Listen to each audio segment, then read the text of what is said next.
I feel like I need to sing. We come this far by faith, leaning on the Lord, trusting in His holy word.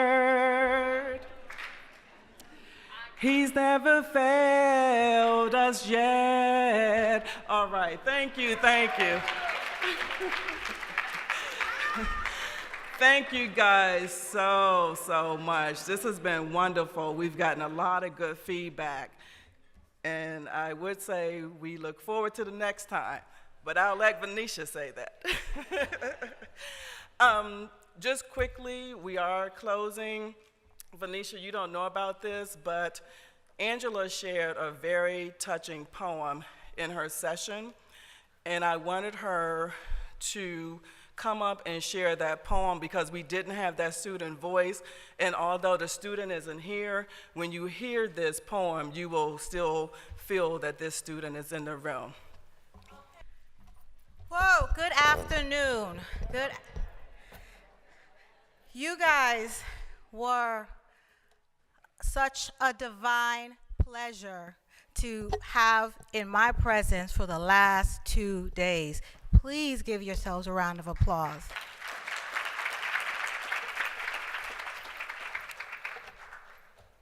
I have to say that we started this on Wednesday evening, and there was a comment made about being, I don't want to quote because I'm going to misquote what was said about being, Cindy made a comment about being far removed, sort of above the action. And that resonates with me every time I hear it, because it is so true for those of us who are coming out of the field and that have had sort of the opportunity to have direct impact on students. So I always want to remind you guys that be blessed and be thankful that you do have that opportunity to make more of a direct impact, and never take that for granted. So because we're gonna end on Angela's poem and thoughts, I'm going to sort of flip the script that I had. I'm going to kind of give my thanks and my closing. I'm going to introduce our speaker, and then I'll come back up and sort of, or just have and thank. I'll come back up to thank our speaker, and then I'll have Angela come up, because I do think it's always great to leave with thought-provoking and moving inspirational words. I hope your experience over the last 2 days has been as amazing as mine. I hope that you I hope that you felt a sense of connectivity and community. I hope you have made new friends and you have forged new partnerships. That you leave here more encouraged and emboldened to continue on this evolving journey. 3 years ago, we laid the foundation for this summit. What was then the TQP division, comprised of TTT, TQP, SEED, and SLP. You were asked to join us at Cal State Dominguez Hills. How many of you that are still here were part of that convening? And at that time, I will share with you guys, we didn't have the kind of resources and supports we have now. And in that breath, I want to thank Team AEM, Team Westat, and Team Impact. Can you guys kind of like stand up a little bit so you can be kind of acknowledged?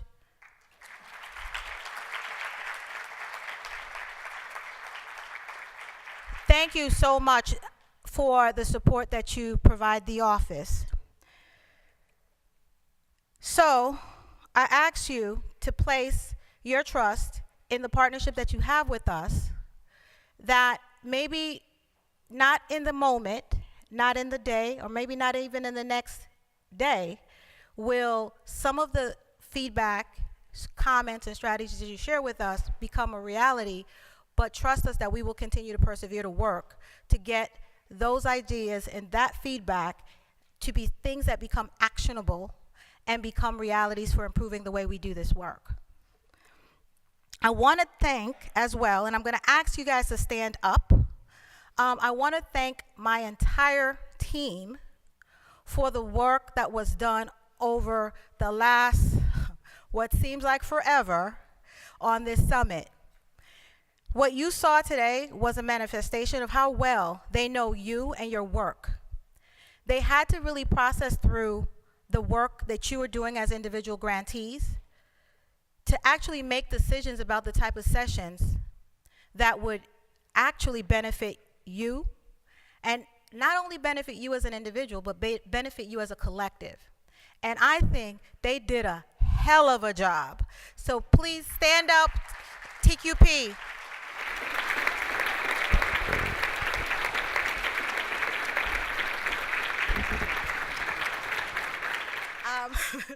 I also want to take some time to extend a personal thanks to Dr. Vicki Robinson for her willingness.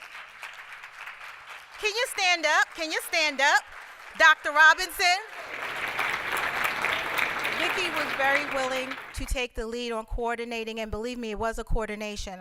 I shared with you guys in one of the sessions that there's 7 programs, 3 contracting groups, and all of everything else in you guys that requires some coordination and planning, and we all know when we deal with adults, it requires coordination and a few drinks. But you know, I definitely am thankful for the leadership that she took in doing so. Again, I want to thank you all, and I am looking forward to next year's summit. I'm also extending out a call if anyone is interested in hosting the summit. I heard a if anyone, please let us know, and we would be excited. Where are you? It has to be a great place. Oh, Florida. Oh, you went up.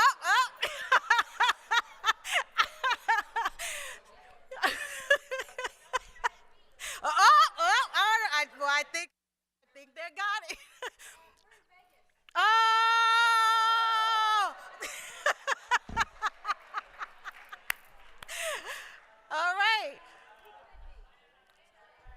Oh, man. So, see, Atlanta, well, so, oh! That might be, drop the mic. Anybody had a mic? Maybe we got to drop the mic. So, this is great, and it really, in all seriousness, we are very interested in having that happen. We need to push that out early because that will require a lot of planning. So please reach out to us and let us know if you are sincerely open to doing that, and we will begin sort of taking the stab at organizing for that. And guess what? It benefits all, wherever it is, because you all actually are the guests of honor, so you will be there. If Puerto Rico it is, hey.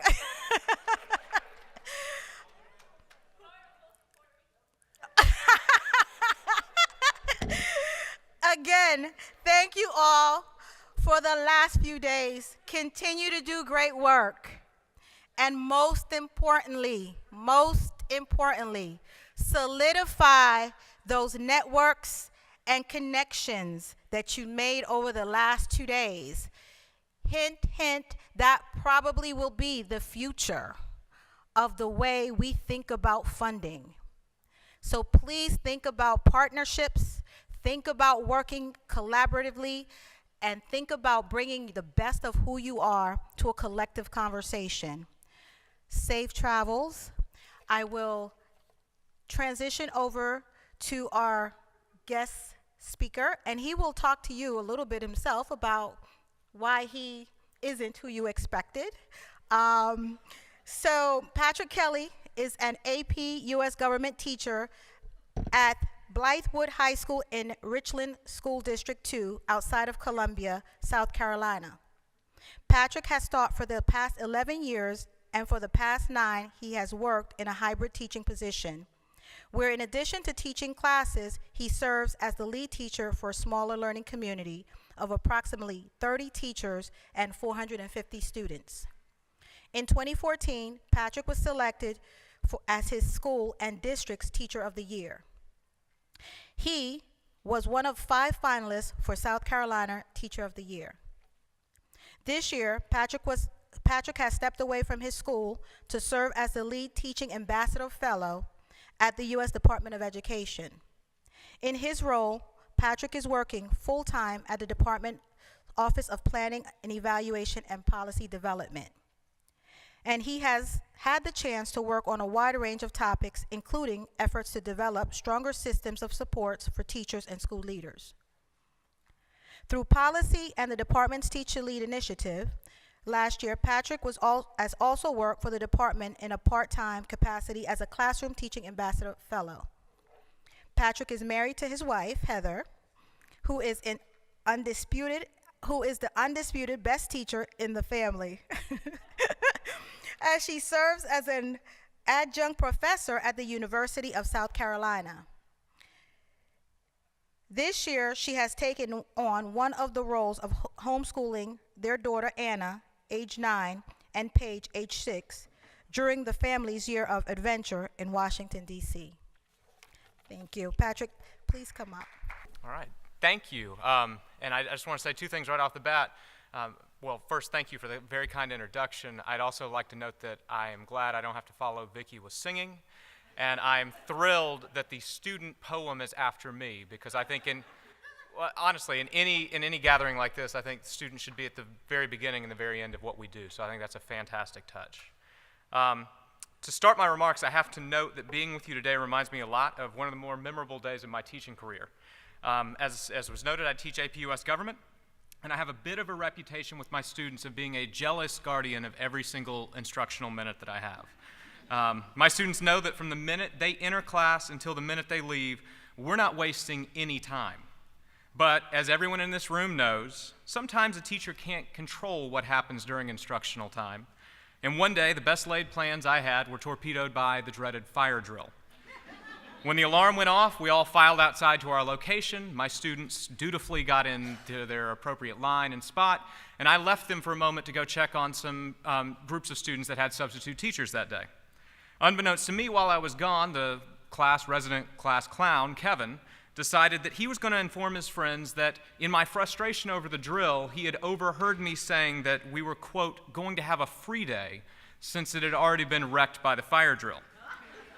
For whatever reason, the students decided they were going to believe Kevin that day, and when we got back into class, you would not believe the look of joy on the face of students, which I thought was fantastic as a teacher.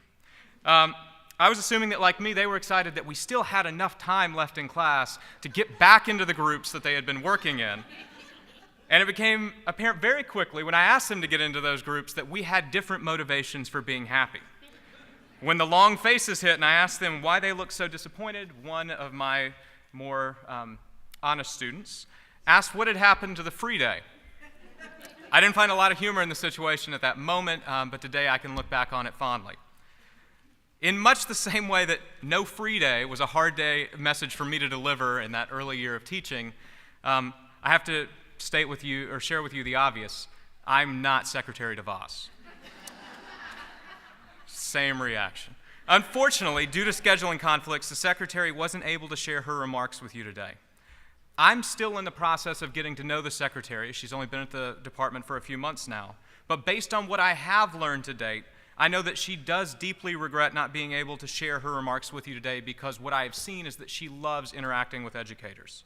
I saw this on Monday in particular when I had the privilege of staffing her while she was making calls to teachers around the country to kick off Teacher Appreciation Week.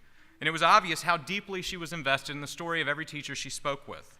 Each call took far longer than we had planned for in scheduling the event, because each new point of conversation with the Secretary brought new questions.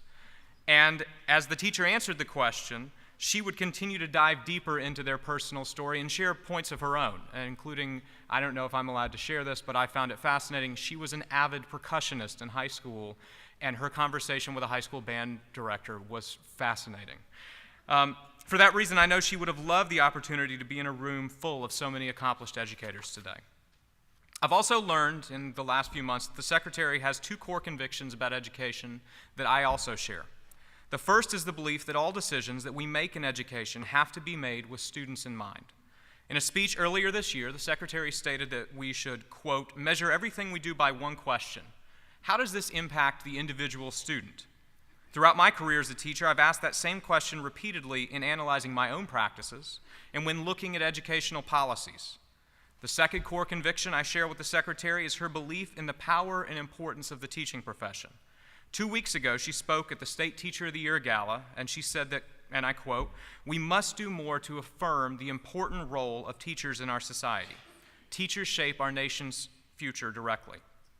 As we know from research, teachers matter more to student achievement than any other school-based factor. As a result, teachers have an awesome and often overwhelming responsibility to ensure the best educational opportunity for students. This is something I've felt throughout my career, but my thoughts on the scope of the role of teachers in education has evolved and developed during my time as a Teaching Ambassador Fellow. First as a part-time fellow in 2015, 2016, and this year as a full-time fellow. For those of you that aren't familiar, the fellowship is a 10-year-old program designed to ground the work of the Department of Education in the reality of what's happening in the classroom by hiring current teachers, principals, and next year for the first time, other school-based staff, including counselors, media specialists, and others. And we're hired to work side by side with the talented and dedicated career and political staff at the department to make sure that their work is grounded in the reality of what's happening in schools across the nation. I'll be wrapping up my fellowship at the end of July and returning to the classroom in South Carolina. And I can honestly say I'll be returning as a different teacher. We don't have time this afternoon, especially after a 3-day conference when some of you have flights that are waiting to be caught, to recap all the ways the fellowship has helped me grow as a professional. But since this conference has been about allowing you to share the experiences, practice, ideas, and resources that have shaped your practice with colleagues, I wanted to take a moment to share 3 big ways the fellowship experience has changed my beliefs about teaching. Specifically, I'd like to address 3 statements that I once accepted as facts about my role as a teacher, but now I view as myths that must be dispelled in order to elevate the teaching profession, which ultimately I would argue means better outcome for students. Myth number 1, I'm just a teacher.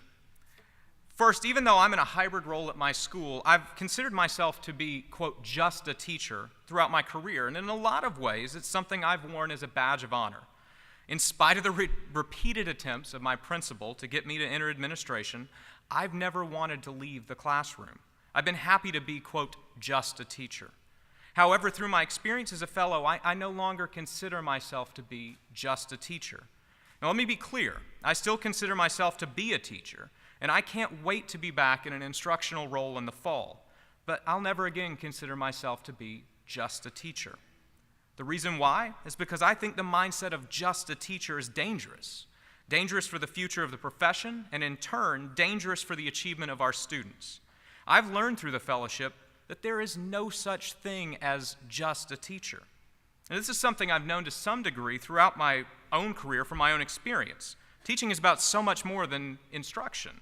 Great teaching is about being a counselor, a cheerleader, a critical friend, a technology troubleshooter extraordinaire, a writer of last-minute panicked recommendation letters, the giver of great feedback. The list goes on. And that's what being a teacher is about. But through the fellowship, I've also learned more clearly that being a teacher also means being a leader. I've known this in part in my career as a National Board certified teacher. I know you guys heard from National Board this morning, and they've greatly shaped my approach to teaching and leading.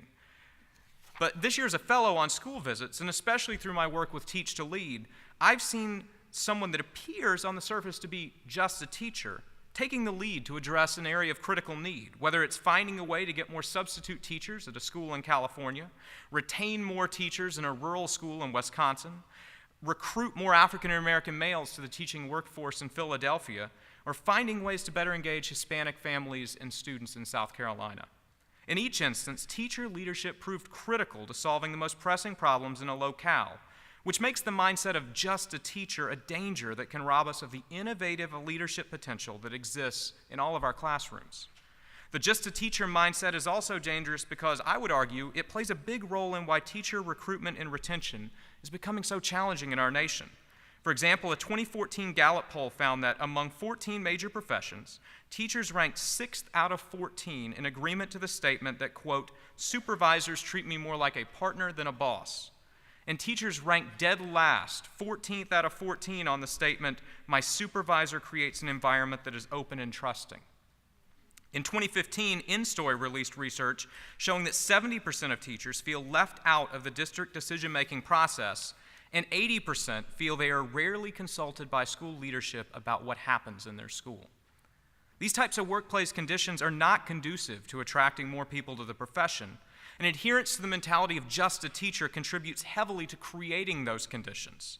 That's a big reason why I'm so encouraged by the exceptional work that's being done by everyone in this room, work that can redefine and reimagine the role of the teacher to include acknowledgement and utilization of the inherent leadership potential in every teacher. I also want to quickly note that we can't fully realize the potential of reimagining the role of the teacher without acknowledging the importance of great principals and administrators. As a fellow, I've visited many exceptional schools in diverse settings and grade levels across the country, but the one constant in each of those schools, in the very best schools, has been exceptional administrative leadership. These are the administrators that find ways to focus on shaping mindsets over managing and emphasize the importance of people over programs. Unlocking the full potential of our teachers go hand in hand with making sure we're supporting our principals so they can effectively lead. My second myth, my job is to take care of my kids. Now, this second myth is something that I held from my very first day as a teacher. My mentality as a first day teacher was simple. If everyone would just stay out, administrators, parents, policymakers, if they just stay out of my classroom and let me shut the door and teach, I'd make sure that my students got what they needed. However, the fellowship has shown me that the idea of my students is something that the teaching profession has to let go of for two reasons. First, the idea of my students robs teachers of the power of professional growth available through collaboration. Currently, American teachers don't do a lot of collaborating. A 2012 Gates study found that teachers spend only 3% of their workday collaborating. Part of that lack of collaboration is structural in our schools. The 2013 Teaching and Learning International Survey, or TALIS, found that American teachers had the most contact hours with students per week of any of the 34 nations that participated in the survey. In the average 45-hour work week for an American teacher, which I laugh at, I'd like to find the teacher with only a 45-hour work week, 27 hours were spent with students, 7 were spent on individual planning, and only 3 hours in the entire week were spent on teamwork and dialogue. Beginning teachers in Singapore, by contrast, are given 19 hours per week to collaborate. But I'd argue the lack of collaboration in American schools, while it's partly structural, is also partly a result of the my students mentality that keeps us focused myopically only on our own instructional practices. The thought is that if my job is only about my students, I only need to worry about my practice. However, through the fellowship, I've been exposed to so many exceptional educators, and I've come to appreciate more than ever that collaboration and learning from colleagues is essential for providing the best possible learning experiences in all my classes. Second, and more importantly, I've learned that in America in 2017, there is really no place for a mentality of my students, because the reality is that all students are our students. Not mine, not yours, they're our students. Part of that evolution in thought for me started when I became a parent. And I started to realize that the future mechanics, financial advisors, and doctors that my daughters were going to rely on were most likely sitting in a classroom that wasn't mine. But the fellowship has opened my eyes even more to this reality by allowing me to visit schools across the country. And I've found myself infuriated when students in schools I've visited don't have the same opportunities and resources as, quote, my students. Here's a sampling of some of the things that I've seen that I take for granted from my students that aren't available or are the reality for our students. I visited schools with everything from a makeshift bridge over a sidewalk in a playground so that students didn't have to get their feet in the water because flooding happened on a weekly basis at the school. I've been to a school in a rural area in Pennsylvania where a library sat empty because the school lacked the resources to hire a media specialist.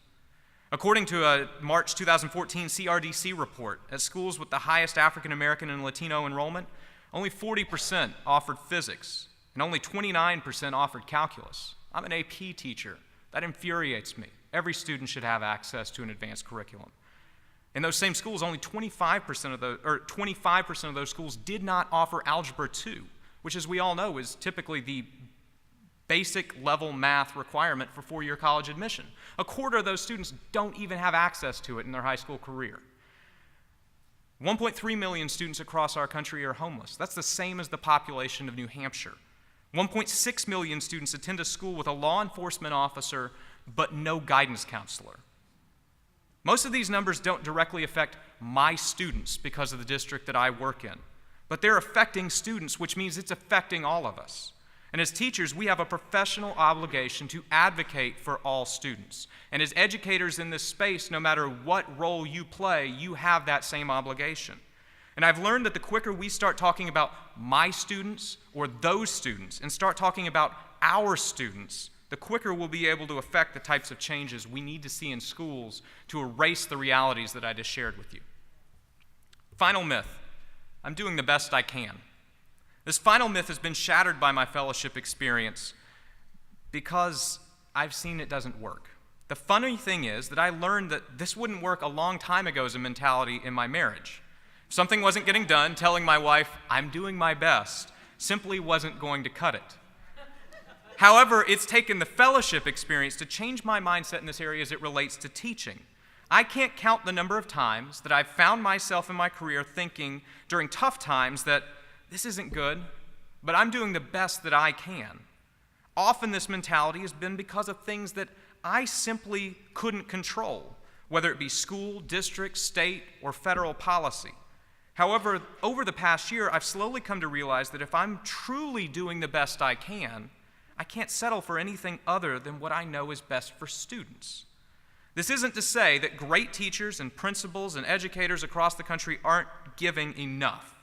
In most cases, teachers and principals are giving their absolute all to their job.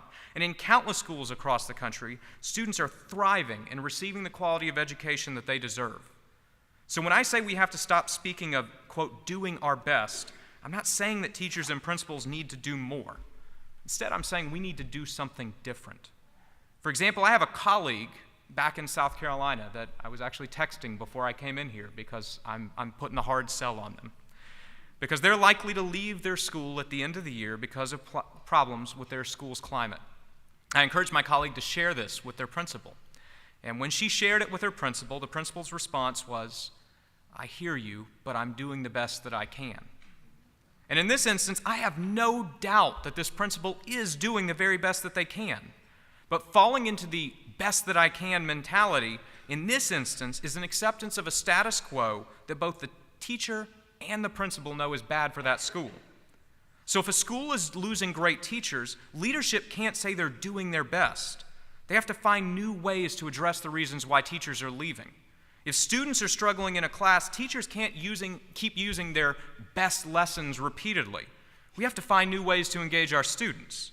And if policies are getting in the way of what is best for students, we all, teachers, principals, higher education, parents, we all have to find ways to enact change. Because simply put, if our best isn't delivering what kids need, we owe it to them to find new ways and new ideas to deliver the education they need and deserve. So as I go back into the classroom, those three myths have changed. And as I rethink teaching, these are the things I would challenge you to leave with today. Because I won't go back into the classroom thinking I'm just a teacher. I'll go back into the classroom seeking to serve all students, our students, and I know that I have to try something new when my best efforts are falling short. As you end 3 wonderful days of learning, I'd encourage you to consider the same lessons and how they can shape and improve your own professional practices, and how you can continue the work you've engaged in through TQP to lift and elevate the teaching profession. As I've done during my fellowship, you've had the chance here to reflect on your experiences, ideas, and best practices, and doing so is essential to the success of our children. Regardless of where a child lives or the type of school that they attend, all children deserve access to exceptional teachers and school leaders, and I'm grateful for the work that you are doing in this area. Thank you for your work and commitment to our children, and thank you for allowing me to share some time with you this afternoon. That was a lot. That was wonderful, Patrick. I don't even know what to follow. He represents the voice of all of those who we inspire to put into schools. And I think that we need to sort of, I don't know, was it Vicky who started with the close the eyes, the imagery thing? And I think we need to close our eyes and think about all of the pre-service adults that come through your programs and think about them 2-3 years out being able to say the same things that he has said. Angela, please join us. This is Angela Brown from Broward County Schools, and I have heard about the personal story that you shared, and I actually missed your session, so I am so glad that and actually there was, I'm going to put it out, there was a call to have you have an opportunity to do this again. So I am so happy that I am going to get a chance to hear this. Thank you. Before I read the poem, I want to give you the context in which it was written. As multicultural educators, it is important for us to create learning and spaces in our classrooms that engage all students. It is also imperative that curriculum and instruction intersect with their lives, with their lived realities, including current events in the media, and which is transpiring within the walls of the classrooms. Sometimes doing this interrupts what we have planned for the day. However, these teachable moments provide us with the opportunity to make learning relevant for our students and to connect them personally and to put into practice a classroom culture of care. It is through these intentional student-centered or focused spaces that our students thrive academically and trust us as their teachers. Ms. Harris is a language arts teacher of a 6th grade gifted classroom. She assigned a creative writing assignment to her students. The theme of the writing assignment was youth violence. Ms. Harris told her students to be as creative as they could, and they can choose with writing an informative essay or poetry. Thomas, a sensitive, bright African-American male, the only black male in the class, wrote the following poem for the assignment. After reading the poem, which won an award, published in a local newspaper, Ms. Harris never discussed the poem, never acknowledged the poem that Thomas written, and never provided feedback or a grade, while every kid in the class, other kid in the classroom received a grade. The name of the poem is called I Can't Breathe.